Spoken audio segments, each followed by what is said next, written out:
Dala itong mga congressman, iniimbestigahan na sila ni Presidente. Nagka-leche-leche ang flood control sa buong Pilipinas sa pakikialam ng mga congressman. Sino may sabi? Secretary Bonoan. Di ba? Inamin na nila eh. Ang trabaho ng congressman, gumawa ng batas. Hindi magpagawa lang ng kung ano-ano.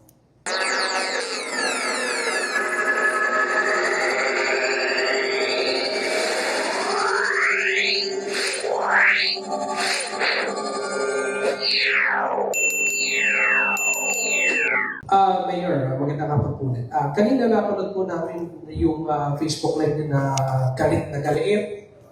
Parang hindi your maze ko yung nakita namin kanina. Parang meron kayo in-inspection ng isang construction site. Yes. At ipinakandado nyo, pinakukupis kayo yung mga equipment doon. Ano po yung konteksto doon? Ano po yung kwento sa likod doon? Bakit po ipinatigil nyo yung itinatayong proyekto ng isang congressman? Ang initial, kasi magpapatayo kami ng bagong library. Nakita ko, biglang giniba yung basketball court doon na pag-aari ng lungsod ng Maynila. Tinanong ko si Andres kung may permit ba. Wala daw siyang alam na nabigyan ng permit. Tinanong ko yung taong bayan, yung chairman, ang sabi, project daw ni Congressman Joel Chua. Paano nangyari yun? Walang permit.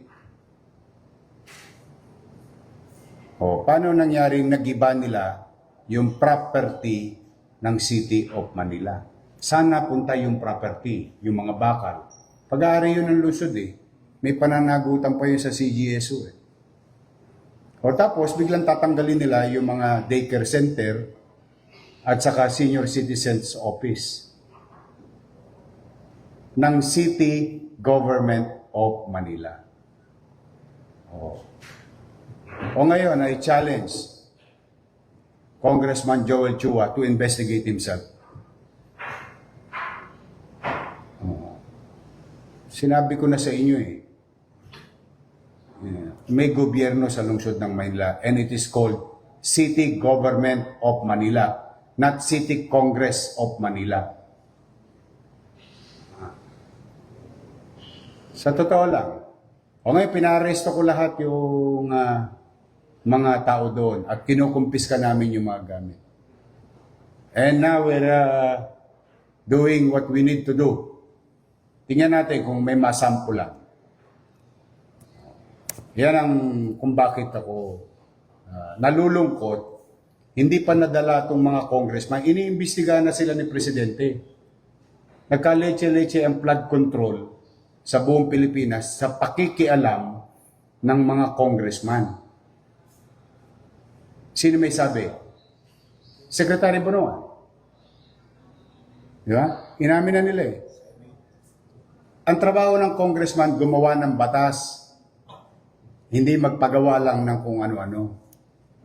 Ngayon, kung magpapagawa kayo, katulad ng ibang congressman dito, na nagpapaalam, humihingi ng permiso sa building official, o sa city engineering, inaaprobahan naman namin eh. In fact, I'm gonna tell you, yung di masalang, di ba isasara, gagawin ng DPWH, o humingi ng permiso sa amin, o nagbayad ng buwis, 504,000 pesos. Anong ibig namin sabihin? Pag magpapagawa kayo, humingi kayo ng permit, building permit. Ang higpit-higpit dito dati, nung araw, 30 square meter, 50 square meter, pinahihirapan nila para bigyan ng permit. Pero itong bilyon-bilyon, daang-daang milyon na project, hindi humihingi ng permit sa city government. Now, I'm calling the attention, and you tell him this. Lumabas siya ngayon. Lumabas siya. Bakit? Lawyer pa yan. And I challenge him. He's a lawyer. Pwede ba magpatayo ng building ng walang building permit? Hindi pa siya natuto doon sa pinatayo niyang barangay hall na 19 million eh. Tapos sasabihin nila, hindi kanila. Lalaki ng mga pangalan nila doon. So sa akin, yun ang hamon ko sa kanila. Ngayon nila imbestigahan sa Quadcom ang sarili nila. Totoo, the sauce for the gander should be the sauce for the goose. Tanong ko lawyer yan. Itanong mo sa kanya, ito po tinatanong ni Yorme sa inyo. Congressman Joel Chua, Attorney Joel Chua, pwede po bang magtayo ng building nang walang building permit sa City Hall? He is a lawyer, I am no lawyer. I may be wrong. Tapos nadurog.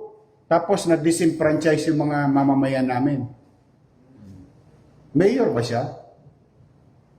O baka lang nahirati sila, nasanay sila nung nakaraang panahon na nagagawa nila yung gusto nilang gawin. Hindi. Kanina naawa ako doon sa mga matatanda. Biri mo, alam mo ginawa, pare? Pinatayan ng kuryente. Tapos pinalalayas. Nino? Nung kontraktor. Nino? Ni congressman. Dahil sa wala silang permit, pumasok sila sa amin, sa property namin, kaya kaya ngayon, nilak namin yung at pinakakasuhan namin. Ngayon, hinahanap namin kung ilang milyong piso yung property giniba nila without, ito pa isa, Congressman Joel Chua, pwede bang mag-demolish ng walang demolition permit? That is my challenge to them. You tell that to Congress. Sinabi ko na in-interview na nga ako sa bilyonaryo, kung naalala ninyo. Sinabi ko na yan, nagpa-abiso na ako. Baka kala nila, mga superman sila dyan. Basta ako, may pananagutan sa taong bayan. Abusado yan mga katulad yung isang congressman pa doon sa District 2, yung Sunog Apog Pumping Station. Wala rin. Yan ang nangyayari, base doon sa tanong mo, bakit hindi mag-iinit ang ulo ng mga mayor? Bakit? Pakiramdam nila kasi, sila na ang pinakamakapangyarihan na taong gobyerno sa buong Pilipinas. They can do what they want to do because they are congressmen. They can investigate who they want to investigate because they are congressmen. On the premise of what? Good governance. Uulitin ko. Good governance. Sige. Pwede ba mag-demolish ng building ng gobyerno nang walang demolition permit? Pwede ba mag-construct vertically, horizontally, nang walang building permit? He is a lawyer, and I challenge him directly.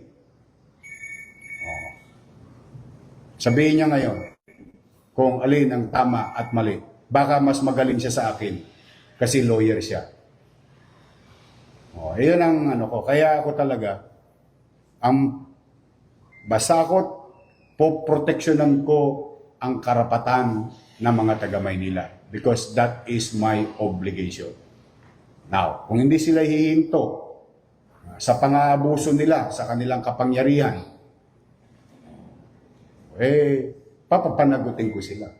Hindi ako, wala akong no heart loss ako sa kanila. Sa totoo lang. May gobyerno na sa lungsod ng Maynila.